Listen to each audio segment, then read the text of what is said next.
But obviously, we're going to get started by going back to this past Friday night. Just our play of the week. So talk to us about what we're seeing.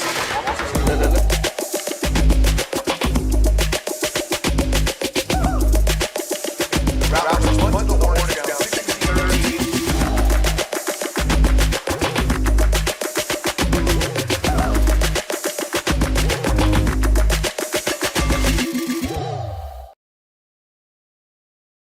Coach Walsh live from San Marcos High School and the Rattler Broadcast Studios, and exclusively on the home for Rattler Nation events, the all-new RattlerUp Network on YouTube. This is where you've got to watch every week to keep track of everything Rattler Nation. I'm your host, CJ Odom, and with me, as always, San Marcos Athletic Director and Head Football Coach John Walsh. Coach, how was your Labor Day weekend?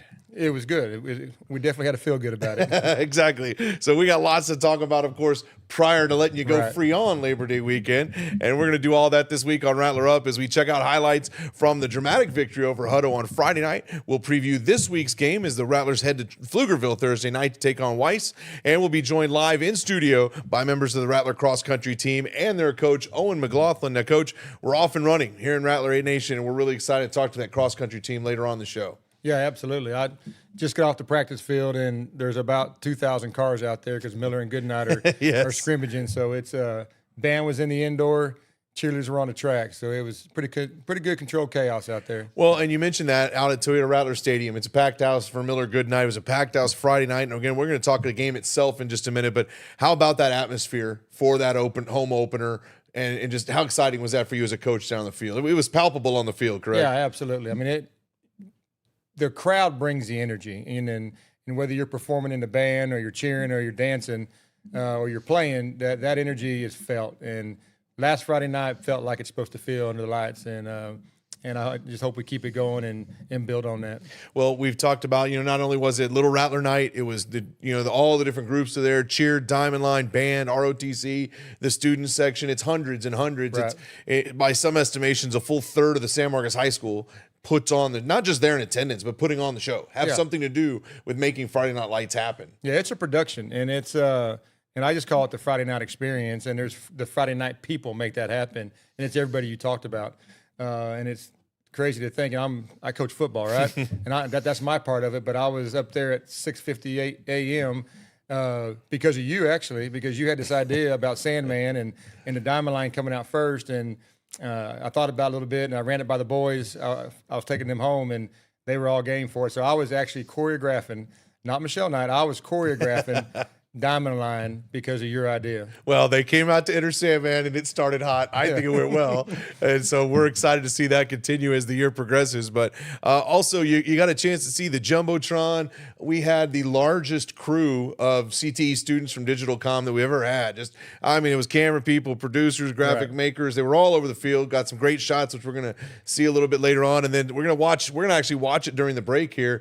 We had our very first sideline reporter. Tell us a little bit about that experience. Yeah, it's good. When you think about the Friday night experience, there's a lot that goes on right there, and it wasn't my idea. She actually saw my daughter did it for me in Denton, and I don't know if she wants to be a broadcaster or not. She does a lot at San Marcos, and she brought it to my attention. I said, let's do it, and I think she handled herself pretty well on that sideline. We're going to watch that at the break here in just a little bit, so you're going to get a chance to see if you didn't get a chance to see it on Friday night, and we're going to get that up on the Jumbotron before long. And it's just these things that we're experimenting with and these kids are coming up with are just becoming regular parts of the experience and part of no doubt. what makes it a unique experience at Rattler Field. And Josh was in the office, was it today or yesterday, and he was talking about the camera angles and the kids, and there's two camera angles. At one, I wish I could show the officials. One, Diggy scored on the first play. And two, Tardy didn't fumble. His knee was down. So maybe I can incorporate that at halftime with the officials. Right. Well, we'll add that, instant replay. We'll get that instant replay graphic going a little bit right where the referees can see it, right? Well, let's get into it. We want to get started and talk about this past Friday night as the Rattlers took on the Hutto Hippos in the home opener at Toyota Rattler Stadium. And this was a coming out party of sorts for the Rattlers. So much has been discussed about what this team would be like this year. And in the home opener for the season at Toyota Rattler Stadium, the Rattlers would battle the Hippos right up until the final moments. Now, the the Rattlers went up early with an opening completed by Justin Tardy and a 5-yard touchdown run, and they would add to that lead with another Tardy punch in and got out to a 13-0 lead, but Hutto answered with a 31-yard interception return to get within a touchdown at the end of one. Now, Tardy would grab his third touchdown run in the second, this one from 76 yards, but Hutto had an answer for that as well, and at the half, the Rattlers led 20-13. Now, the only score for either team in the third would be a Buckstein 14-yard pass to Jamarian Nichols, and the Rattlers led by 14 going into the fourth and would extend the lead to 33-13, but Hutto was not done yet. They would recover back-to-back onside kicks. They would score with 3:32 remaining and with 3:06 remaining to get within a score of the Rattlers, but Donovan Garcia would punch it in from a 54-yard touchdown run with just 1:27 left and seal it up for the Rattlers to get that 40-27 victory. Now, Coach, lots to unpack here, obviously, but what were just those initial thoughts after this exciting first game? Yeah, just listen to your recap. You know, I've been saying it since, and I was realizing this with the last 5 minutes of our game. Head coaches have big pictures, and there's so many lessons in that ball game. When we got to 33-13, well, let's just go back. It was a tale of two halves. It really was. And you know, I called the O-line out on this show a week ago, and they didn't answer the call the first half. We were real choppy on offense and didn't establish the run because they weren't playing well up front. We challenged them at halftime, and they came out, and they control the whole game. They keep your defense rested. They control the clock if you can run the ball, and they protect your quarterback. And the second half, and they were cramping. They were throwing up. They weren't in game shape at half. But they took the challenge because we were hard on them still, and that first drive of the second half, we really established the run, and I knew then we had control of the ball game. And then we get to that 33-13 mark, and the game's pretty much locked in, but a turnover happens, and we didn't execute on our special teams on the onside, so they got to, and then while everybody else was panicking, I was enjoying that we were in those moments. You know, Coach Allen was having to call defense. He wouldn't have had to call if we'd have just sealed the deal. Now, if we're talking about a big district ball game or a playoff ball game, we'd have sealed the deal and there wouldn't have been any issue. But I'm glad we had to go through it because the biggest test you want your kids to pass is the adversity test. Right. And they had lots of adversity to finish that game in the opener in front of the crowd. I mean, just think about it. They have all these expectations to win. They got the win. Oh, no, they don't maybe. And they just bowed their neck and said, we're going to get the win and stay together and didn't start pointing fingers. So I was really proud of how our coaches handled all those situations, all the way to the last thing you said was Donovan's touchdown to seal the deal. We should have coached him to go out of bounds or go down, and our defense never – and we'd have ran the clock out, and the game would have been over, and they wouldn't have to go back out there and play defense. So there's a lot we learned. You usually learn those lessons and lose a ball game.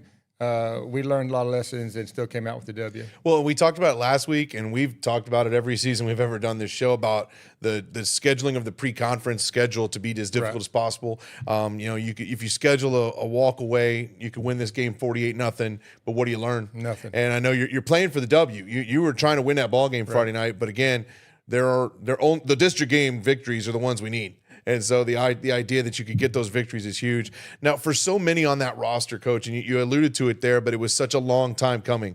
They're seniors. Right. And it was their first varsity football game, their first official taste of that Friday night experience. So just talk a little bit about what that had to be like for some of those players. I know I personally saw it after the game. The emotions were high in such a cool way for them to wait 3-4 years to finally get that. What was that like for them? Yeah, and surprisingly, and I was anticipating nerves, right? I counted of our roster, I think there's 56 that were in that locker room, only 7 had started a varsity ball game. Wow. So there's 49 others that have not even played in a varsity ball game or started. So I was expecting nerves, but I didn't see that. Pre-game I saw focus. Pre-game I saw coaches coaching and players being coachable. But I did see the emotion after the game. You know, I'll just use Hank.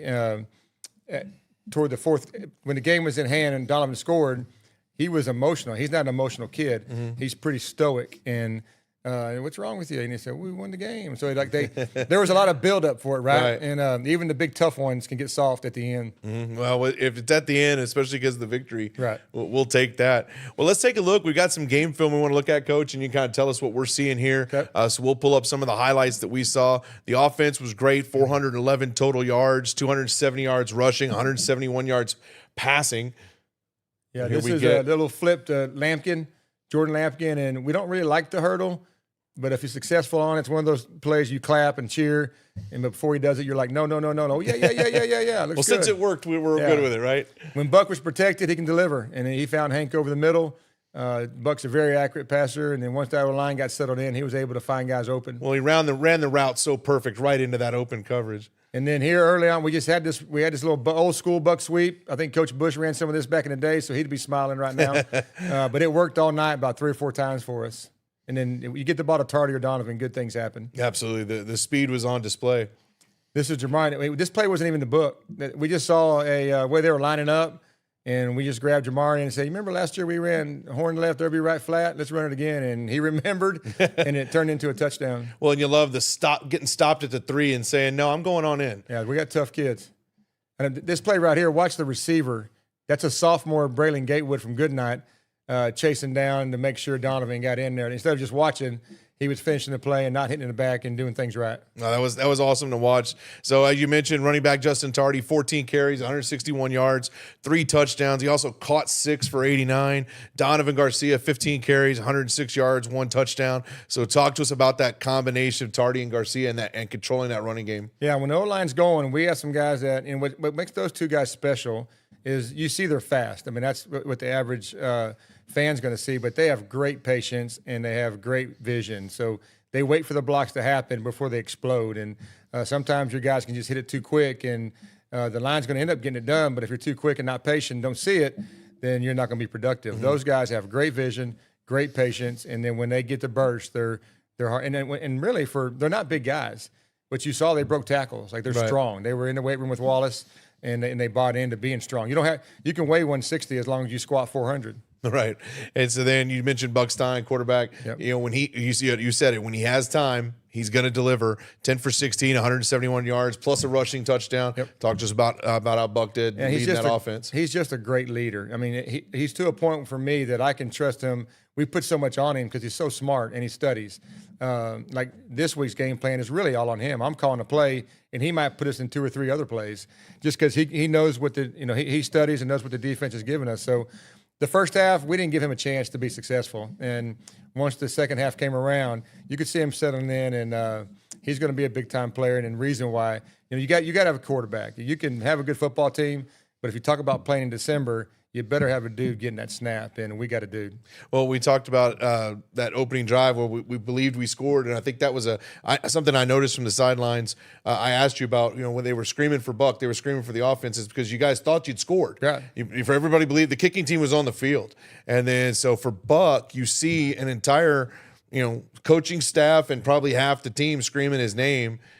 He didn't seem rushed. No. He didn't seem worried. Oh, no. Oh, we are taking the field? Okay, let me go out there and put the touchdown in real quick. I mean, there was no worry in Buck Stein as he ran back out in the field to go ahead and make that play. I have not seen him rattled yet. I have not seen him rattled.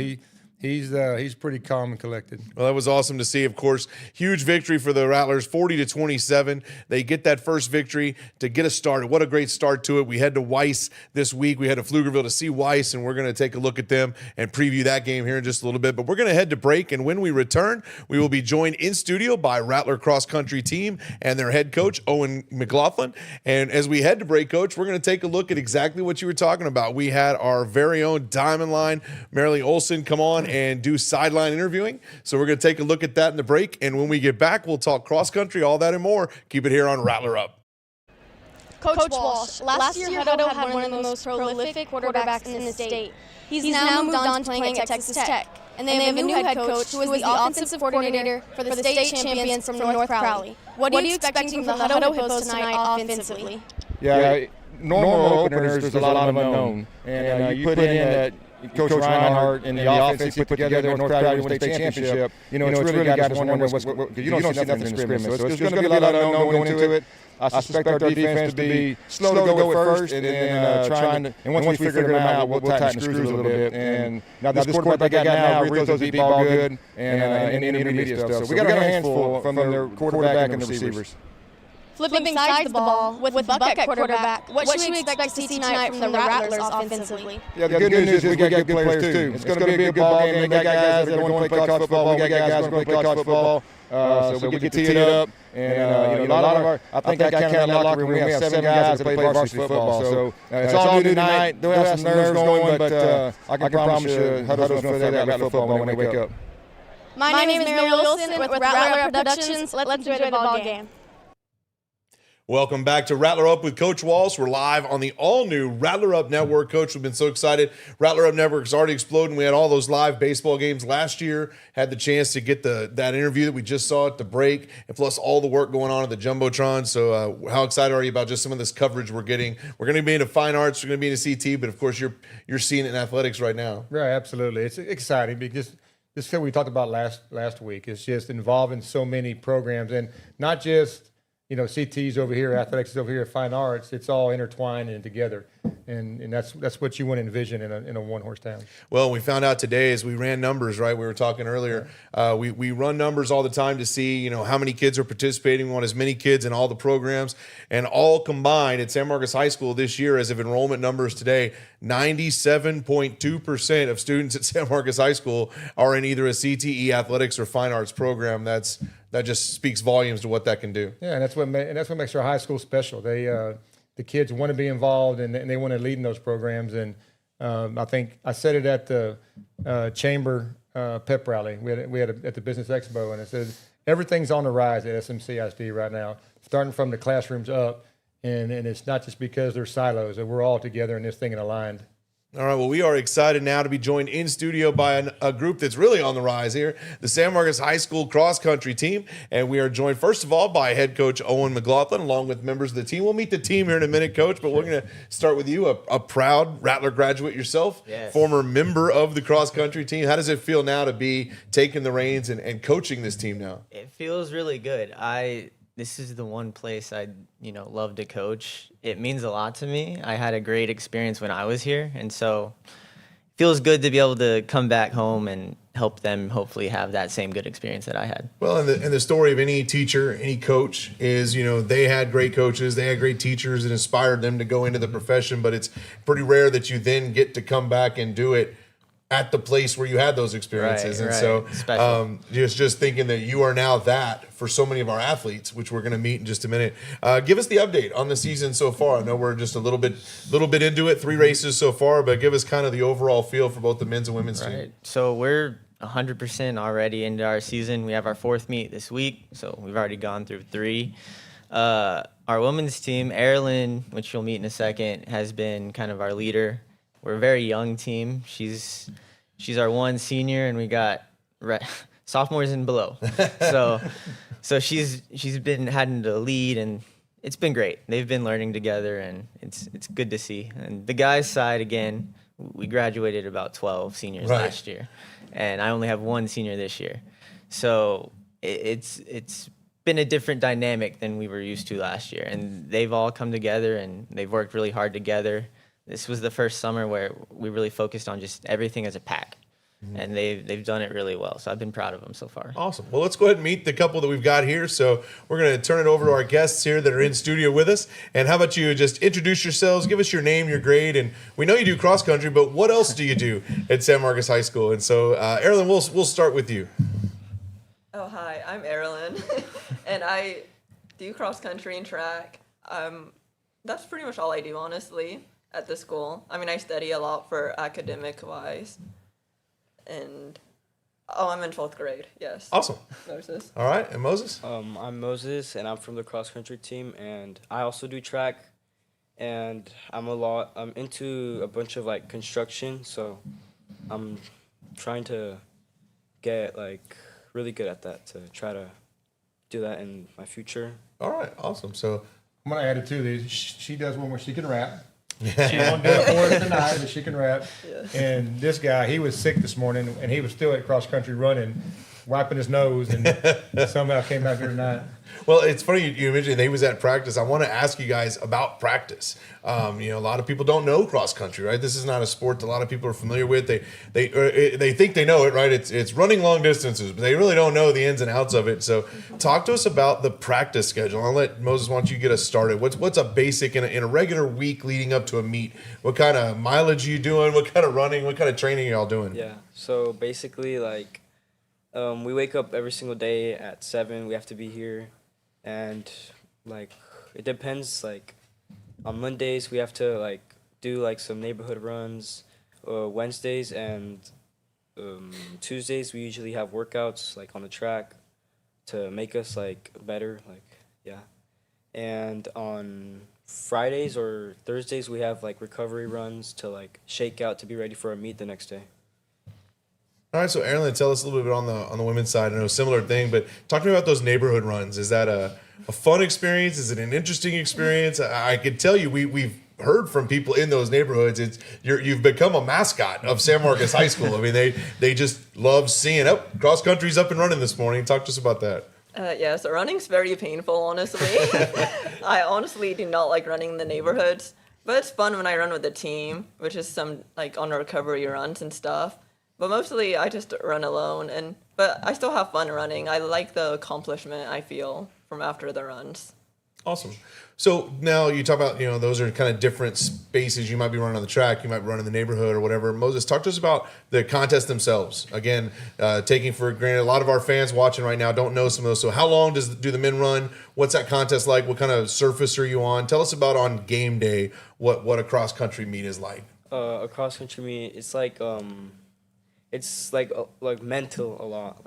It's all about mentality. That's what I like to think of it, because if you think you're gonna do bad, I mean, you already started bad. But for me, I always try my best to just think I'm gonna do really good, because most of it's the race itself. It's pure pure mentality, because you want to quit, you want to leave the race sometimes. Because I have experience from it. I've been on mile 2 of my race, and I just want to quit because it hurts. But at the end of the day, it's an accomplishment, so it feels good. All right. Now, how many miles do you run on the men's side in a regular meet? Regular meet, 3 miles. 3 miles. And then, Erin, what's the women's division? Also 3 miles. Also, so 3. There's no difference. Okay, so 3 miles there. Talk to us about your contest days. What are they like for you?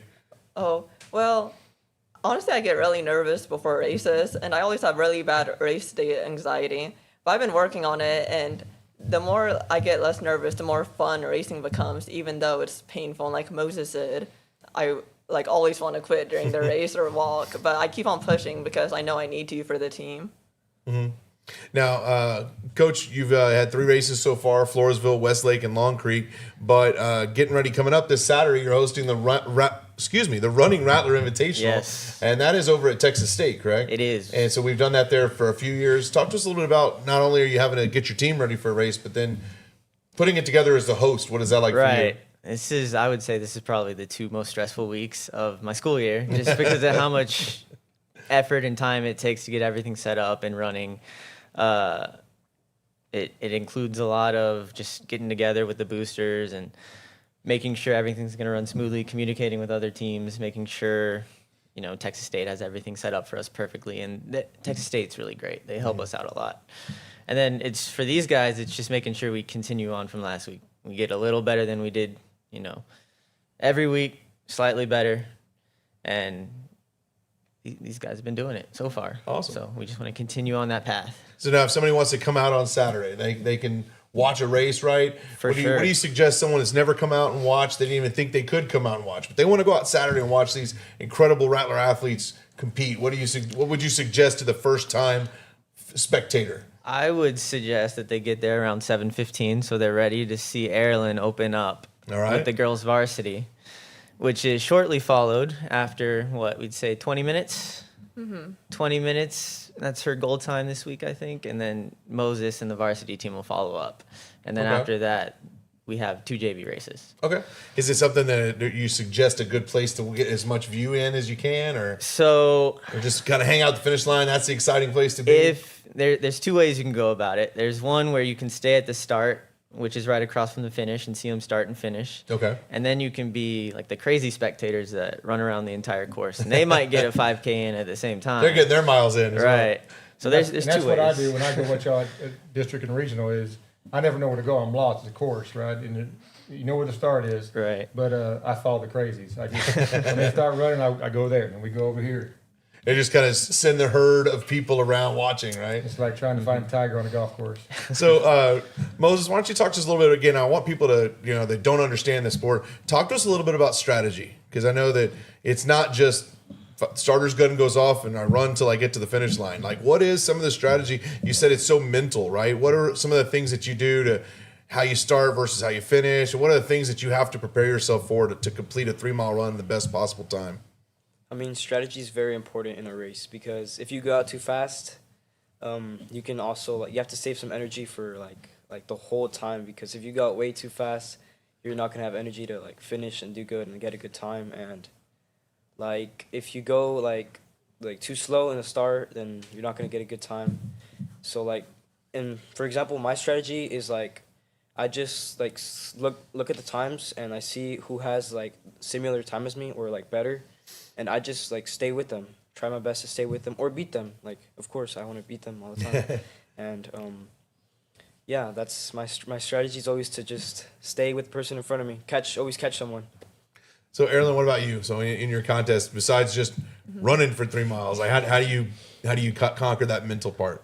I know I always need to get out fast, or else I'm going to fall behind and be blocked off from trying to gain on the runners in front of me.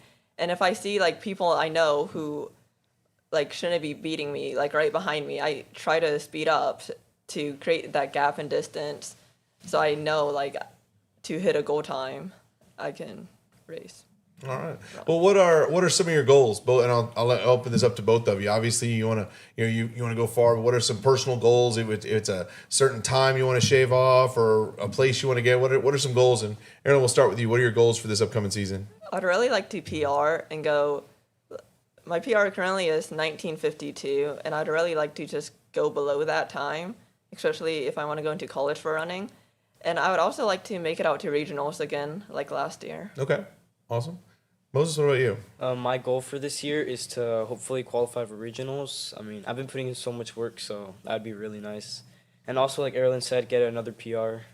It would be really nice to do that too. Hopefully this week, because our course is really good for that. All right. Well, that's the one we want to send everybody out to. Saturday morning, 7:15. Get out there and watch them go. Like I said, just follow the herd, follow the crazies. Right? They'll show you. It'll be a good time. If you just want to pull the camp chair up and watch the start line and the finish line, that may be more my speed. But I definitely like the idea of getting out there and checking out these athletes. So before we let you guys go, we always let everybody have a chance to shout out. So we'll give you a chance now to shout out anybody that you want that's watching back at home, either live or in the archive later on the RattlerUp network. So go ahead.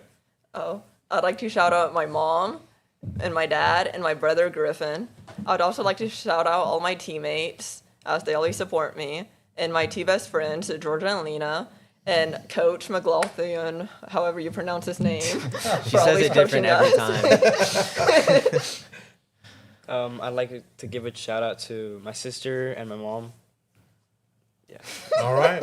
Well, guys, thanks for joining us here on RattlerUp. Coach, good luck this weekend. Thank you. Good luck in the rest of the season. We love having you. Appreciate it. Thank you. All right. Well, we're headed back to break, but when we return, we will head back to the gridiron and look forward to the next Rattler football game as we head just Thursday night, just 2 days away. The Rattlers head up to Pflugerville to take on the Weiss Wolves. Keep it here on RattlerUp.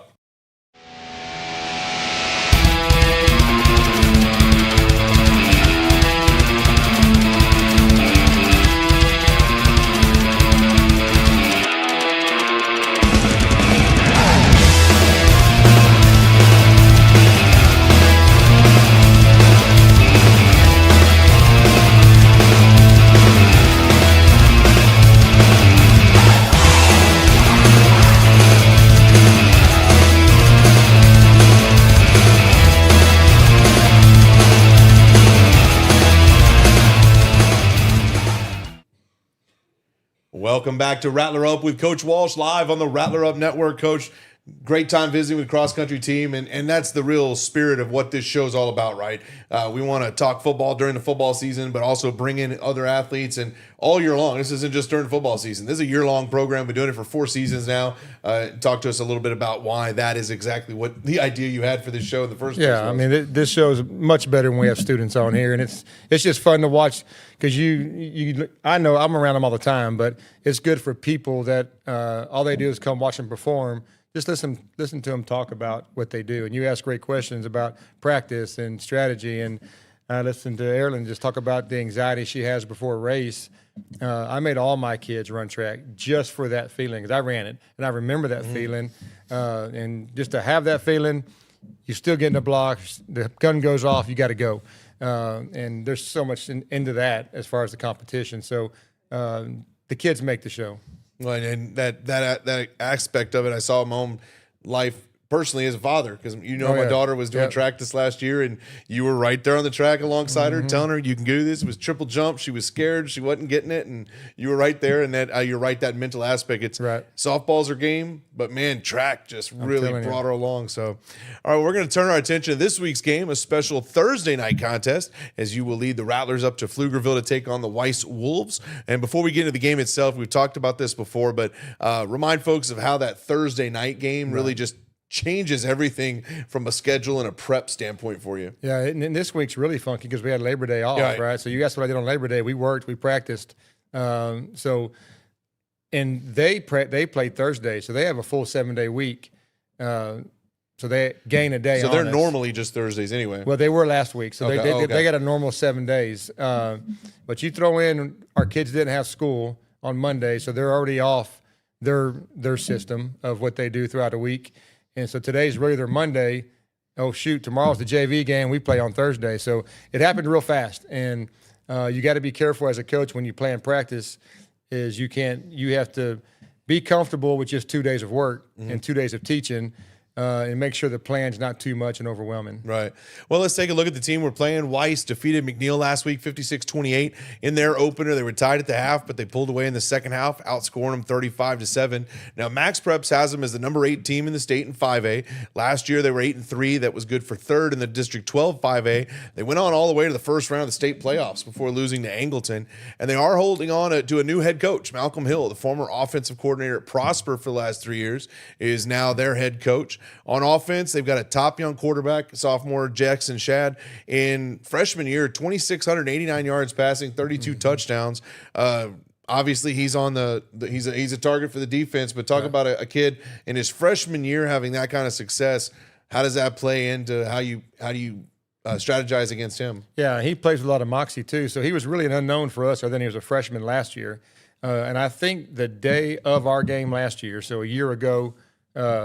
He got a Division I offer as a freshman. Wow. And I'm not sure what off of, but just some summer stuff or whatever. So he's a special talent, and he plays with a lot of grit, and he's not a big kid, but he can spin it, and he's tough. Well, and they expect to give him time. He expects to get time behind there. A very large O-line led by a Texas Tech commit, senior Gerald Mays, 310-pound guard. So O-line, D-line, how does that fit for the Rattlers? Yeah, they got good size. I watched Hutto and Pflugerville Weiss scrimmage. I drove over to watch it 3 weeks ago, and Hutto's a good football team with some like number 1 and number 2 last week were a problem. They're top heavy.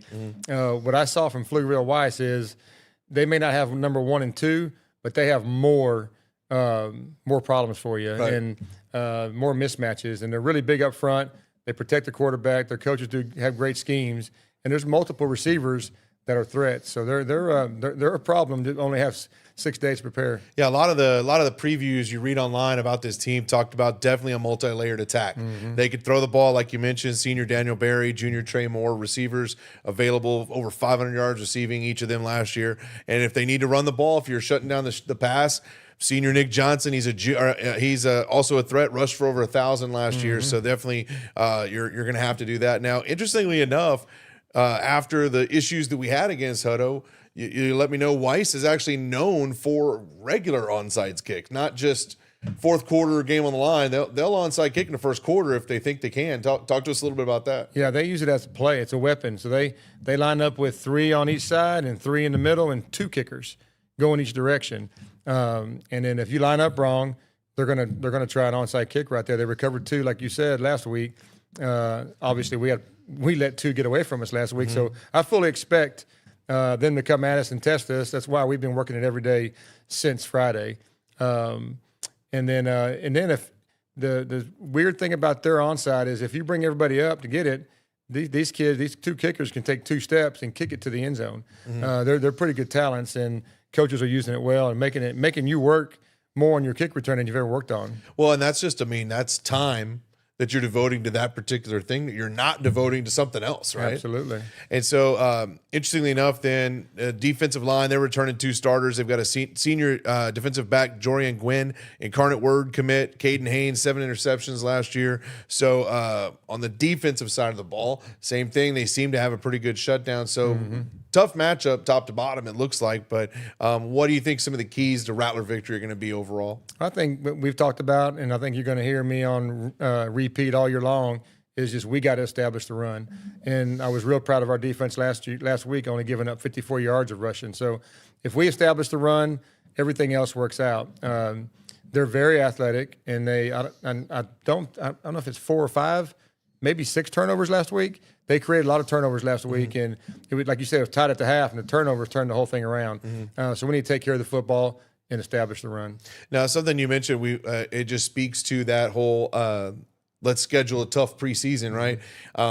If you schedule somebody to go beat 50-0 last week instead of scheduling Hutto, you don't have those 2 onside kicks. Right. Now, of course, we don't like that we lost those onside kicks, but it's feeding right into what we need this week against Weiss. It's another reason why you schedule these tough opponents, correct? Yeah, when we get through this 2-week stretch right here, and really when I first scheduled Hutto, I didn't know they were going to be as good as they were. Having the first time we played them, we had a quarterback that played for Tech last year, and y'all saw him live last Friday. I knew what Weiss had. I knew they had a D1 talent. So it's a good test. If we get through these 2 weeks 2-0, I feel really good this early about our ball club. Awesome. Well, get ready to join us in Pflugerville this Thursday night. Kickoff's at 7:30.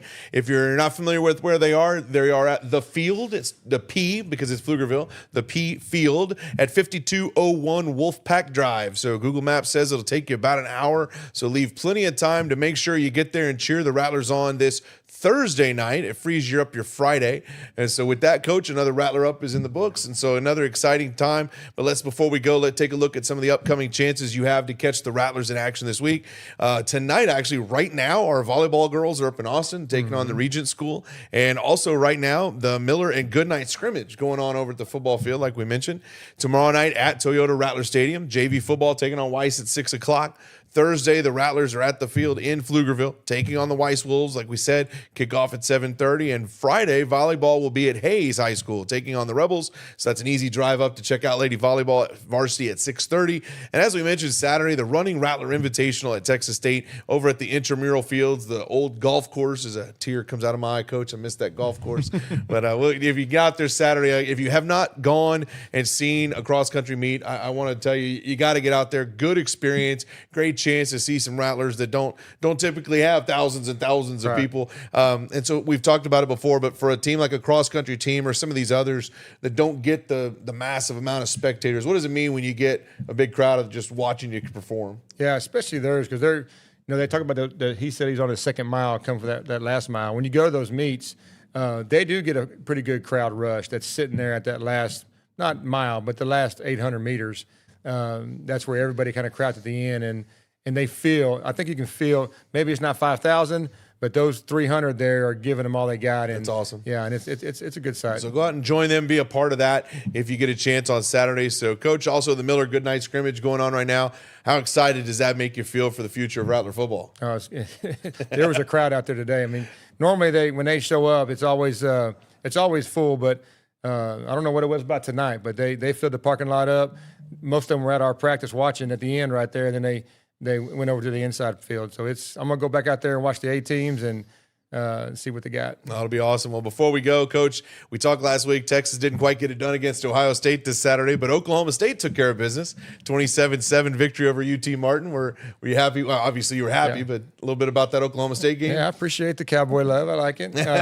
It was not a win that as impressive as they wanted to because they lost a quarterback the second drive. So they're a little worried going up to Oregon this week without their starting quarterback. Ooh, how long will he be out? 6 weeks. Oh, okay. Now, of course, the NFL kicks off this week, and Thursday we're in Pflugerville battling the Wolves, and the Dallas Cowboys be in Philadelphia against the Eagles. I'm just glad that means that I don't have to watch the Cowboys game. I would much rather watch Rattlers Wolves, and maybe my NFL Sunday will be a little easier on me with the Cowboys out of the way. Have you watched the Cowboys documentary on Netflix yet? Yes, I have. It's great. I'm only 2 episodes in. I'm going to get caught up a little bit tonight, and that'll just be how I get through the week. It was good entertainment. It was very nostalgic. All right, well, that does it for this week. As always, we want to thank Jack and Josh for running the audio, video, digital comm program here at SMHS and the Rattler Broadcast Studios. And, of course, thanks to all the amazing student directors and graphic designers and camera PR operators that we have in the control room, making us look as good as they can anyway here under the lights. We'll be back again next week. And for Coach Walsh, I'm CJ Odom. Thanks for watching Rattler Up.